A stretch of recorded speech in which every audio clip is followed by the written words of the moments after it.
Greetings, everyone. Happy Thursday. Today is the day that Jupiter rules, and Jupiter is currently in Taurus. I think at like the 7th or 8th degree. I wanted to come in and share a little bit about how the astrology helps me to interpret my unique way of being. It's very important for us to know that there is no one-size-fits-all path to God. There is no one way to do it. And if you look at nature, if we just follow nature, nature will show us what I'm talking about. Everything follows cycles, but everything is unique within it. So one of the things I love to go do is hike, and I go hike here in the Angeles Forest. And sometimes I get to places in the hike where the mountain peak is so high that I get to look down, and all I can see for as far as my eyes can see are trees. And then there's sometimes when I'm in those trees, when I'm close enough to them to touch them. And then there's sometimes when I'm high enough and I can't touch them, but I can see them. But what I know, having gone there many times, is that each tree is individual. They might all be pine trees, but they are individual, unique pine trees. They have their own, the way height. They have the way their leaves sprout. It's all individual. And it's important for us to understand that we are individual aspects of the divine. So, though I appreciate the organization of religions like Christianity or Islam or whatever the religion is, if it's not pointing you towards your unique individual connection to the divine, it's not helping you. Because as we move into the age of Aquarius, we are being called to honor our individuality. And you are made as an individual and your own unique aspect of God for a reason, because you have something to bring to this reality that no one else can. But if you are following the rules that apply to somebody who wrote the Bible or somebody who wrote the Quran, and we are culturally... Stop it, my aunt. Stop. We've culturally agreed that this is the one way to God. You're going to miss out on who you fully are. There is no one way to God. There are things that can help you access that. Like, so everyone might meditate or everyone might pray, but your meditation is not going to look like another person's meditations. Your prayers are not going to resonate at the same frequencies as somebody else's prayers. Your rituals, whatever you're doing to access the divine in you, is not going to have the same frequency because you are an individual and a unique person. You are not here to function the way other people do. And so it's really important for us to get serious about that. Get serious about your unique entry into your own divinity. And I was with a client yesterday, and she kept saying this thing was, I wish we had more time. I wish we had more time. And it resonated with me so much because, y'all, we don't have a lot of time. You see, the world is turning upside down. We don't have time to be finger pointing and blaming and, fighting over if a woman is feminine or masculine, or if all that shit is over with. It's done, you all. It is done. We don't have the time to continue to live in our lower dimensions, and access our divinity. You can't do it. No one else knows the code for your entry point to the divine. Now, the reason that I do the work that I do is because I know that the astrology is something that everyone can access. Like everyone can access sunlight. Everyone can access water. Everyone can access their astrology. And your astrology has the codes in it that are unique to you. And so that is why my work points us to the astrology. And so the sun is currently in Sagittarius, and Sagittarius is the sign that governs, Sagittarius is the sign that governs, I just realized that I did something in my mind that I'm thinking about something that has nothing to do with anything that I'm talking about. Okay, but Sagittarius is the sign that governs faith and your philosophy, your mission, how you access God. So this is the month when we want to spend time doing our spiritual work to access our unique connection to the divine. This is the month for that, while the sun is in Sagittarius. So we have this opportunity, we have this window, we have, I think maybe now we're at the 5th or 6th degree. We have this unique window. The sun won't be here again for another year. And when the sun is here next year, where the planets are placed won't be here. So this is a unique time. This is a unique experience that is only offered once in our lifetime, because the planets won't be here again in this particular configuration. And this is what I mean when I talk about the uniqueness. Like, once something passes, it's gone. It might be similar. It might have, some of the same aspects, but it's never repeated again. Next year, this time, Saturn won't be at the 1st degree of Pisces when the sun is in Sagittarius. So we're having this incredible, unique experience that allows us to alchemize our subconscious patterns around shame and fear and guilt and these ancestral patterns, to alchemize them because they live inside of you. And we alchemize it into power. We alchemize it into a new way of being, a new path. And you are coded with the energy that is yours at this time to be accessed. You were born with it. It's inside of you. You cannot find it externally. It's not in how much money you have. It's not in if you got a big ass and big titties. It's not in the size of your penis. It's not in the car you drive. It's not in who your mama is and who your daddy is. You are not going to find it in who your lover is or who your husband is. You're not going to find your power in any of these external expressions. You're not. It's not in any of those places. It's only inside of you. Now, all of these external things, who you married to, who your mama is, what she said about you, what she did, all these things are distracting you from what's inside of you. How much money you make. Like that parable where Jesus told the rich man to let go of all of his possessions and come and follow him. He could not, because he was attached to his external things and what they got him in this world. So he wanted to hold on to them. So he couldn't find who he truly was because his things owned him. Do you understand? Many of us are not going to go do the work to be who we're truly meant to be because our partners would feel sad or disappointed. So we're not going to do what we really need to do because we are in codependent relationships. This work is unique. It requires that you take solitude. It requires that you stop accessing your attachments to other people and what they think about you and how they feel about you, or if you belong or not.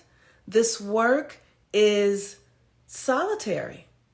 that does not mean that you cannot have friends or that you can't have a partner or that you can't still interact in your life, but it means that those relationships will not be your primary purpose any longer. It means that your relationship to money and your work and all of that will not take precedent over your connection to what is what is within you. And so while the sun is in Sagittarius, we have this unique opportunity. And that opportunity is to access a deeper faith and trust in our connection to the divinity within us. And we won't have this time again. We will have another time. The universe is benevolent. I gotta say that. The universe is benevolent, and I'm grateful for that. Meaning that, this passageway that is open now, maybe you're not ready to walk through this passageway, but there will be another passageway, but you will always have to pay with something that you are holding on to that cannot come along with you. You will always have to sacrifice something. This is a path of sacrifice. It really is. But it's also a path of expansion and blessings and grace. So what you sacrifice, what you let go of, you will regain triple fold in ways that actually resonate with who you really are. But because you're not doing the work to know who you really are, you can't imagine what that would be. So you're going to have to step out on faith. And that might seem blind, but it's not. It's inside of you. And you can feel it. You know that there are things that you need to give up. And I talk to people constantly. I need to leave this job, or yes, this relationship, or this behavior, or these patterns, or my relationship. But they're afraid to do it. So they're holding on and they're stuck. They're stuck in patterns and things that are draining their energy and things that are making them sick. Things that are depressing them because they don't know where else to go or what else to do. But you can't find the new thing while you're still focused on the old thing. You got to give the old thing up. And you got to give the old thing up not knowing what the new thing is going to be. This work for me has been the most challenging and difficult thing I've ever done. I have walked away from all manner of incredible connections that have been valuable to me, but I could feel deep inside of myself. I could feel this is not who you are yet. You're still not you're not yourself.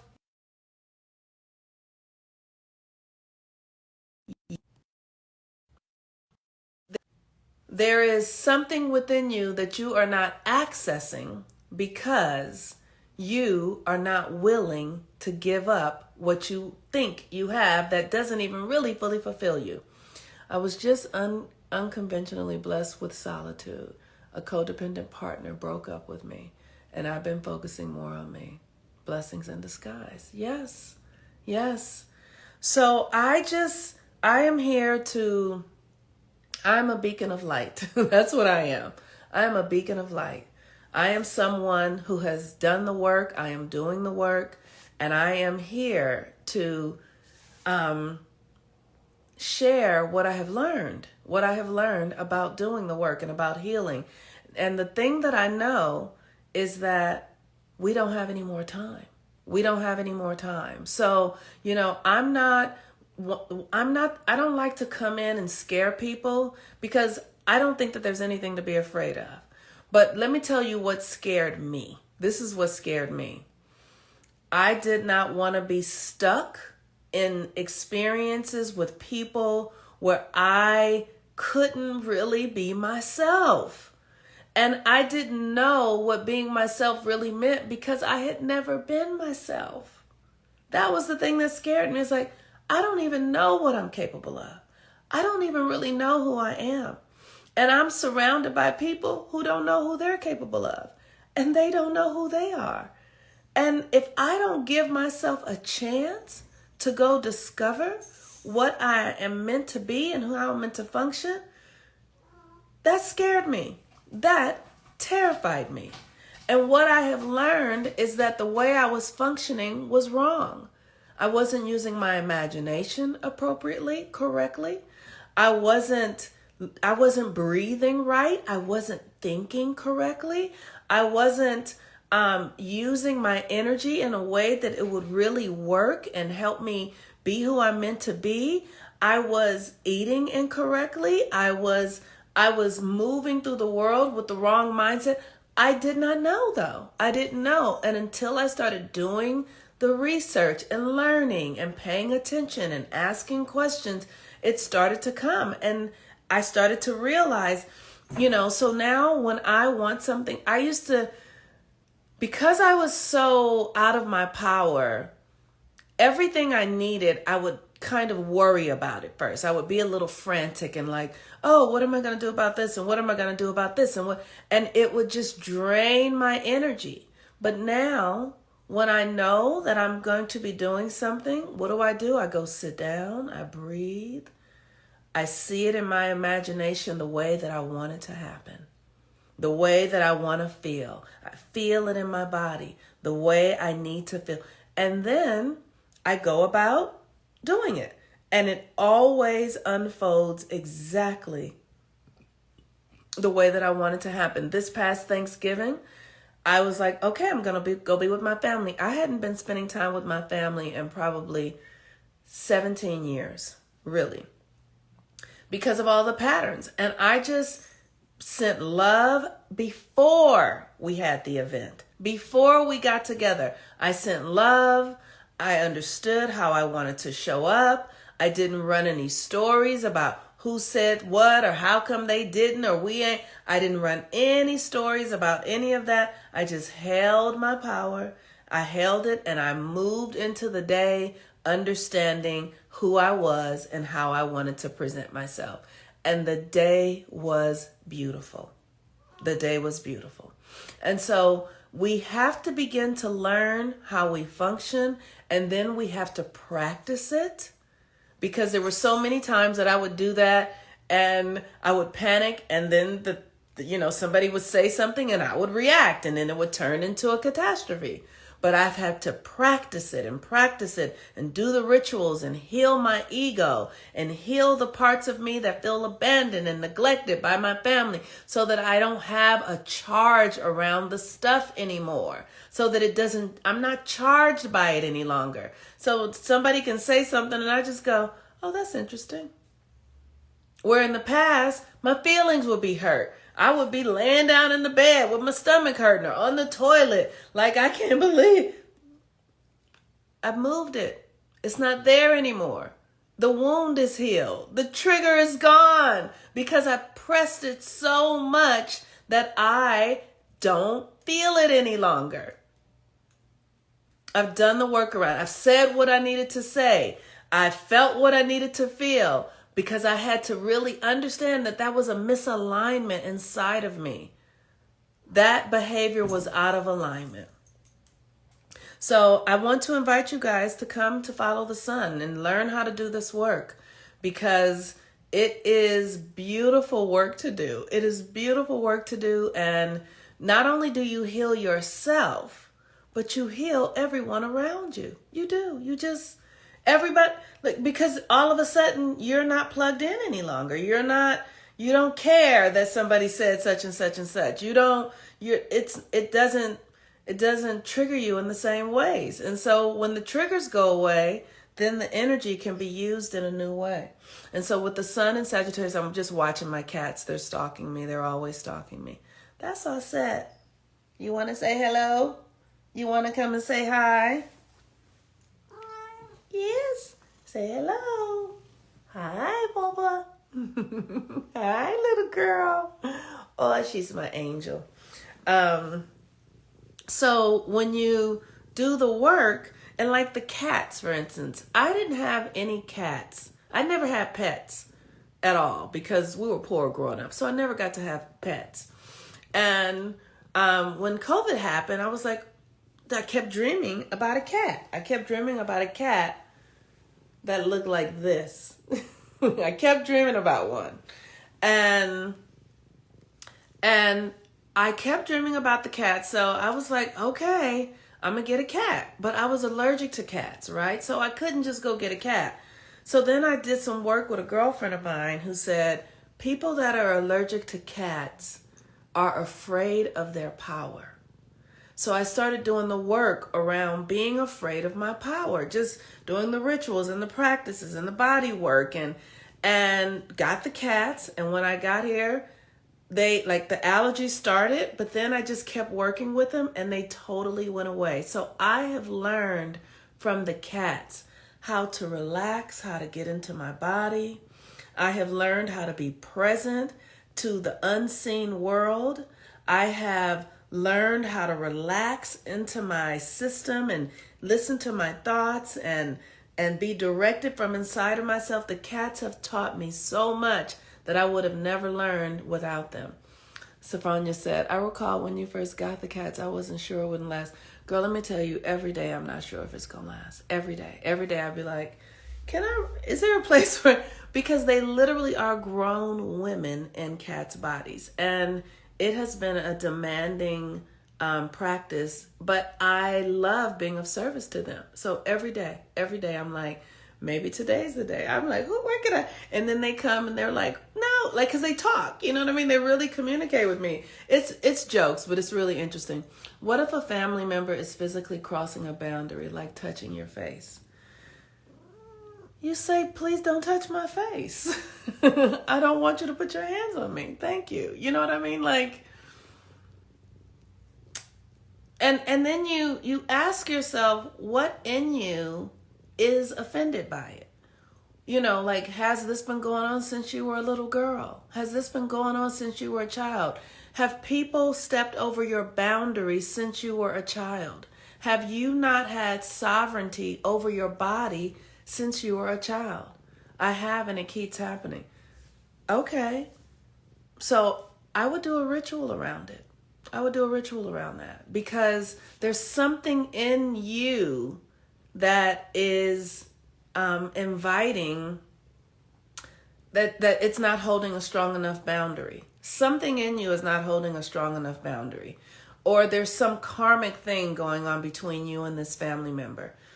Come and let me read your chart. You know, let me look at your chart and see what it is. It's because we have, like, I used to have a thing like that. Let me say this. I had a thing like that. And where somebody was crossing my boundary.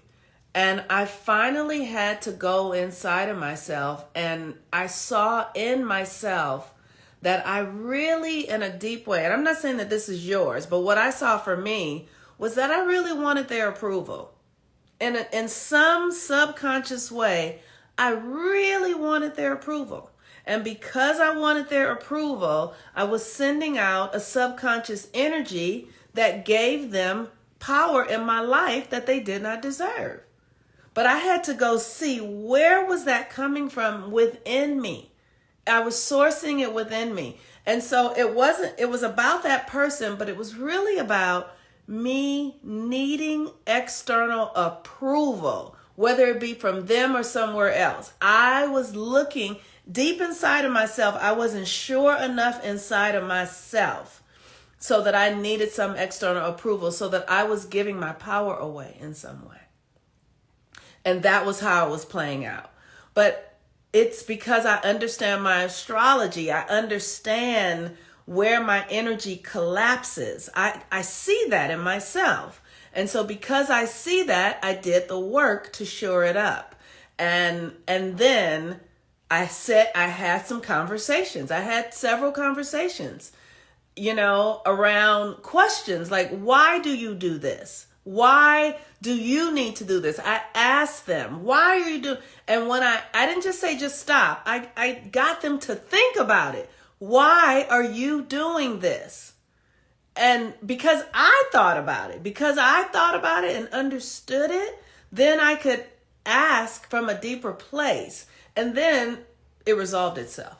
But I had to get clear about what I was projecting outside of me, because people are reading stuff in us subconsciously. Like I keep telling you all, we're in a subconscious experience. It's not about the things that people say or how. It's what's going on inside of us. You've got to master what's going on inside of you. It's rooted inside.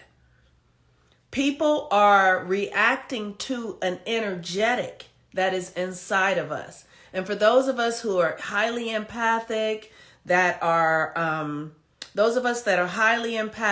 sensitive beings, that are really internal, we are wielding a subconscious energy and we don't understand that we're doing it. And that's why I keep telling y'all to come do the moon work. So when y'all are really ready to do the work, y'all gonna come and devote yourself to it, because it's the only way I know that allows us to really gain our power back in ways that we would never be able to access it, because you can't see it. You cannot conceive it with your eyes. It's really invisible, y'all. It really is invisible. And when you cultivate it, nurture it, devote yourself to it, it will make itself available to you. But it's not through your ego. It's through your subconscious power, through your subconscious wisdom. All right, you all. Peace and blessings. I love y'all. I'll be here later on. I'll be back live on Instagram with Adina today. We're going to be doing the Pussy Podcast. But I wanted to come in and talk about the astrology, the sun in Sagittarius, and your ability to access your faith in yourself, your individuality, your unique expression of God. It is unique. It doesn't look like anyone else's, right? So this thing of being a Christian and everybody, no, that is false. It does not exist.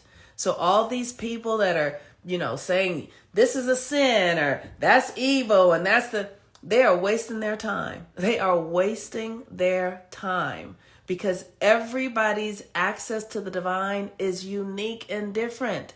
No one can tell you how yours functions. And the only way that I have been able to see a way to have a collective experience of it is through the stars, our relationship with the stars. Yes, I'm glad you are still learning from my readings. That is what I want my readings to be. I want them to be a portal into understanding how you are meant to function. All right, y'all. Peace and blessings. I'll see you later. Bye-bye.